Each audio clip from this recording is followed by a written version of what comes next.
Hello friends, நம்ம சேனலை first டைமாக பார்க்குறீங்க, சப்ஸ்கிரைப் பண்ணிவிட்டு பாருங்கள். பூசணிக்காய் ஜூஸ் ரெடி ஆயிடுச்சுங்க. இந்த வெண்பூசணிக்காய் ஜூஸை வந்து நீங்கள் 48 நாள் குடிச்சிங்க அப்படின்னா நம்ம அடிவயிறு சதை, அதுக்கு நல்லா வாக்கிங்கும் கொஞ்சம் அரை மணி நேரம் போய்க்கணும். அடிவயிறு சதை வந்து பார்த்திங்கன்னா நமக்கு கொழுப்பு கட்டி கரையிறது, அடிவயிறு சதையும் குறையுங்க. 48 நாள் ஆனால் குடிக்கணும்.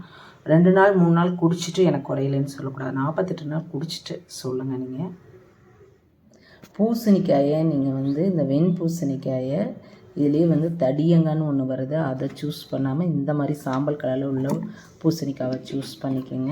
இதுதான் உடம்புல உள்ள கழிவெல்லாம் நல்லா வெளியேற்றும், நம்ம இடுப்பு சதை இதெல்லாம் குறைச்சிரும், நாள்பட்ட நம்ம கழிவெல்லாம் வெளியில் வந்துடும். இதை வந்து நீங்கள் ஜூஸாக அடிச்சுட்டு இதில் வந்து பெப்பர் போட்டுக்கோங்க. வேறு எதுவுமே போட தேவையில்லை. பெப்பரை மட்டும் போட்டுட்டு டெய்லி வெறும் வயிற்றில் குடிங்க. இது சாப்பிட்டு 2 மணி நேரம் ஆகும் நம்ம திரும்ப உணவு எடுத்துக்கிறதுக்கு. கண்டிப்பாக நமக்கு ஒரு 4 மாதத்துலேயே நமக்கு